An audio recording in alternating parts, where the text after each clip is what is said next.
بسم اللہ الرحمن الرحیم۔ میں نے ہر سال تقریباً جب سے صدارت کے عہدے کی ذمہ داری آپ نے دی ہے تو ہر سال اپنی کتابیں جن کا میں مطالعہ کرتا ہوں اس میں سے 10 کو چنتا ہوں۔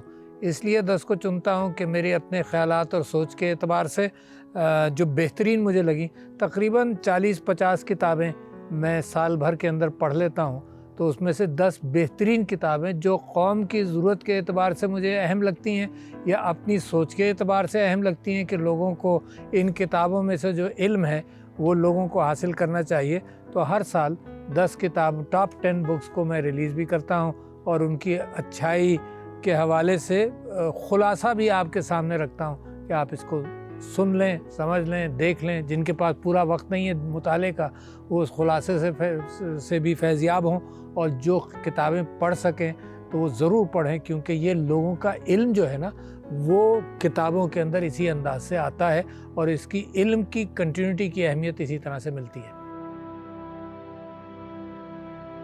تو 10 بہترین کتابوں کے اندر سے پہلی کتاب جس کا میں آپ سے ذکر کرنا چاہتا ہوں وہ the end of history and the last man, یہ فرانسس فوکویاما کی کتاب ہے، اور اس نے اینڈ آف ہسٹری کے اعتبار سے ایک بڑی سوچ رکھی کہ جی انسان جو جس ارتقائی کیفیت کے اعتبار سے چل رہا ہے تو اس نے بنیادی چیزیں اپنی حاصل کر لی ہیں۔ مثال کے طور پر اس نے کہا کہ جی جمہوریت یا شورا بینہم یا رائے لینا سب کی، یہ ایک انسانوں کے اندر یہ بات طے ہو گئی ہے، لہٰذا آمریت ختم ہوتی جائے گی اور جمہوریت آتی جائے گی۔ اس نے کہا یہ ایک بات طے ہو گئی۔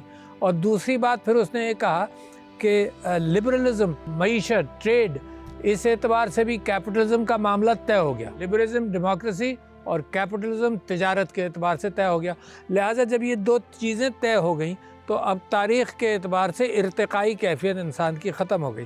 مگر بہر صورت ارسطو نے بھی یہی کہا، سقراط نے سب سے پہلے یہ کہا کہ جی انسان کے اپنے جذبات، اپنی خواہشات اور اس کے اندر مشاورت، تو مشاورت کو اس نے بھی اہمیت دی۔ اس نے جمہوریت کی شروعات کے حوالے سے ذکر کیا۔ دوسرے اس نے کہا تجارت، پیٹ کے لیے، دماغ کے لیے لوگوں کے ساتھ گفتگو اور رائے بنانا، اور پیٹ کے لیے جناب اس نے کہا کہ تجارت۔ اور تیسرا اس نے کہا جس کا فرانسس فوکویاما نے ڈینائی کیا، تیسرا اس نے کہا کہ تھائموس کا مطلب میرے جذبات، میری آئیڈینٹی، اس کو فرانسس فوکویاما نے اور بہت سارے لوگوں نے ڈینائی کیا، اور انہوں نے کہا کہ ہسٹری، اور دو بڑی اصطلاحیں میں آپ کے سامنے رکھنا چاہتا ہوں، ایک ہسٹری ڈائریکشنل ہے اور ہسٹری سائیکلیکل ہے۔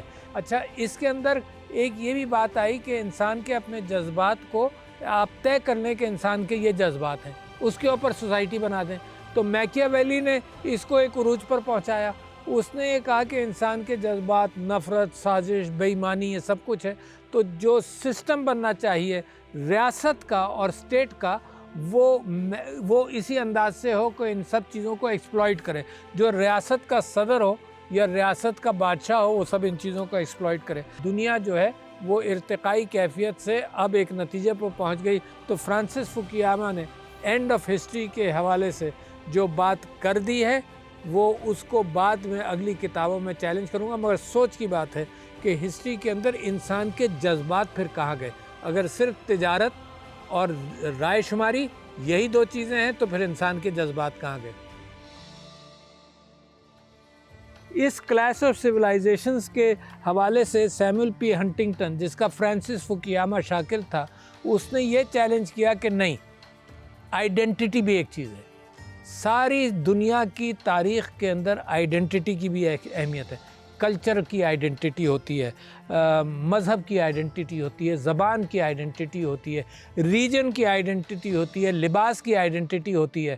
یہ ساری آئیڈینٹیز بھی ایک موٹیویشن پرووائڈ کرتی ہیں۔ اپنی زمین سے محبت کی ایک آئیڈینٹی ہے جس کی بنیاد پر جنگیں ہوتی ہیں، اور جنگیں وغیرہ کسی ریشنل چیز پر نہیں ہوتی، انسان کے جذبات پر ہوتی ہیں۔ تو مغرب نے آج ایک ویسٹ کی یونیورسل آئیڈینٹی کی بھی بات کی ہے جس کو دنیا بھی چیلنج کرتی ہے۔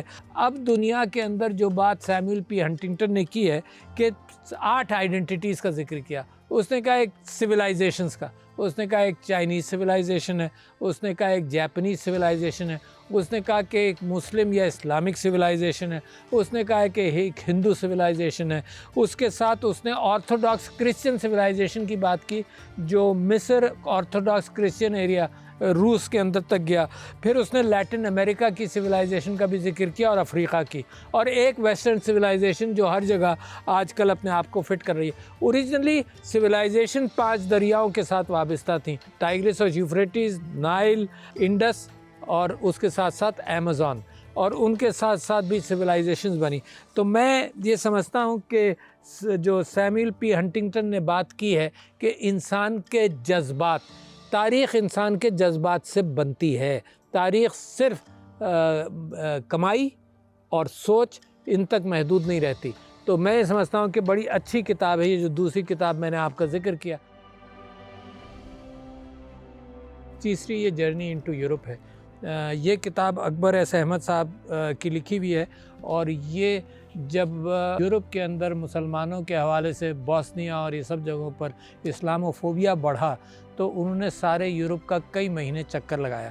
بڑی اچھی کتاب ہے، بہترین کتاب ہے، اور اس میں آئیڈینٹیٹیز کی تلاش کی۔ دیکھیے جو پچھلی 2 کتابوں کا ذکر کیا اسی میں بھی متلاشی ہوں کہ دنیا میں ہو کیا رہا ہے، کس بنیاد پر انسان سوچتا ہے۔ تو وہاں پر یورپ کے اندر انہوں نے ذکر کیا، اور اوروں نے بھی اس بات کا ذکر کیا کہ 4 قسم کی جنرل آئیڈینٹیٹیز ہیں۔ پہلی تو یہ پرانی آئیڈینٹیٹی جو بار بار نکلتی ہے، آج کل کی فلموں کے اندر بھی آپ کو نظر آتا ہوگا کہ جناب گاڈز کے اعتبار سے تھور اور پتہ نہیں کس کس کا ذکر ہے، وہ آئیڈینٹیٹی نکلتی ہے۔ اور بار بار بعد میں جرمنی کا لفظ جو ہے ٹیسیٹس نے گریس کے اندر سب سے پہلے استعمال کیا کہ یہ ہے وہ پرائمورڈیل آئیڈینٹیٹی جس سے ہم تعلق رکھتے ہیں۔ دوسری ہے پریڈیٹر آئیڈینٹیٹی۔ پریڈیٹر آئیڈینٹیٹی وہ ہے کہ جو پرائمورڈیل کے ساتھ بہت ایگریسو ہے، وہ اپنے آپ کو امپوز کرنا چاہتی ہے، جس انداز سے ہٹلر نے اپنے آپ کو جرمینک ریس کے اعتبار سے، آرین ریس کے اعتبار سے اپنے آپ کو پش کیا۔ جو موجودہ دور ہے وہ ایک پلورلسٹک آئیڈینٹیٹی کی طرف جانا چاہتا ہے جس میں ساری آئیڈینٹیٹیز ساتھ رہ سکتی ہیں، مثال کے طور پر جمہوریت کے ذریعے۔ اور اس کے اندر جو اکبر ایس احمد صاحب نے جو بات لے کر چلے ہیں وہ اندلس کے اعتبار سے اور انیتولیا کے اعتبار سے، انہوں نے کہا جو مسلمانوں نے جو مل کر رہنے کی کوشش کی، اس کو کنویونسیا کہتے ہیں کہ مل کر رہنا۔ انہوں نے کہا جو یورپ کو بھی اس کے پاس اس کی طرف جانا پڑے گا، جس طرح سے اسپین میں اندلس میں مسلمان سارے مذاہب کے ساتھ اور ساری آئیڈینٹیٹیز کے ساتھ رہے، تو لہٰذا ایک بہت بڑی آئیڈینٹیٹی کے اعتبار سے چلا ہے۔ اور آپ یہ دیکھ لیجئے کہ جہاں ریلیجیس آئیڈینٹیٹیز ہیں اس میں آج آپ دیکھیے یورپ کو پریشانی یہ ہے کہ یورپ نے بھی اپنی یورپین آئیڈینٹیٹی کی طرف آئے کہ کون لوگ یورپین یونین کے ممبر بن سکتے ہیں، ترک کی یورپین یونین کا نہیں بن سکتا ممبر۔ یہ جو پریڈیٹر اور پرائمورڈیل آئیڈینٹیٹیز ہیں اس کے حوالے سے جو کانفلکٹ ہے اس کے اندر اسلام کا رول، مسلمانوں کا رول اور ایکسیپٹیبلٹی آئے۔ جو اسلاموفوبیا کی کیفیت جو بوسنیا کے اعتبار سے بڑھی، جو مختلف اسکرمشز اور کانفلکٹس کے اندر آپ دیکھتے ہیں، تو اکبر احمد صاحب کی جرنی انٹو یورپ کی بڑی اچھا خلاصہ دیتا ہے کہ یورپ کے اندر اس وقت سوچ کے اعتبار سے کیا ڈویژنز ہیں اور مسلمانوں کو اس کے اندر کیا سوچنا چاہیے اور پاکستان کو کیا سوچنا چاہیے۔ یہ کتاب ہے اسلامک انلائٹنمنٹ کی، یہ کرسٹوفر بلاجیو کی کتاب ہے اور بڑی اچھی ہے۔ اس نے پچھلے 300 سال کا تجزیہ کیا ہے اور اس میں 3 ممالک اور 3 قوموں کا ذکر کیا جو اسلامک رینیسانس جو اب پچھلے 300 سال کے اندر شروع ہوا اس کے مطابق ذکر کیا۔ تو ایک اس نے سب سے پہلے مصر کو اٹھایا، پھر اس کے بعد اس نے ترکیہ کو اٹھایا، اس سلطنت عثمانیہ کو، پھر اس نے ایران کو اٹھایا۔ تو جب وہ مصر کو اٹھاتا ہے تو اس زمانے سے بات شروع کرتا ہے کہ نیپولین نے حملہ کیا 1779 کے اندر اور اس نے قبضہ کیا مصر کے اوپر، 2 سال اس کا قبضہ جاری رہا، مگر نیپولین خود بھی علم پہنچانا چاہتا تھا، تو لہٰذا وہ اپنے ساتھ 53 اسکالرز لے کر گیا الازہر، اور وہاں پر ان کے ساتھ ایک اسکالرشپ کا اہتمام کرایا کہ لوگوں کو وہاں پر علم کا حصول ہو۔ میں ذکر کروں کہ انسان کا جو ڈسیکشن ہے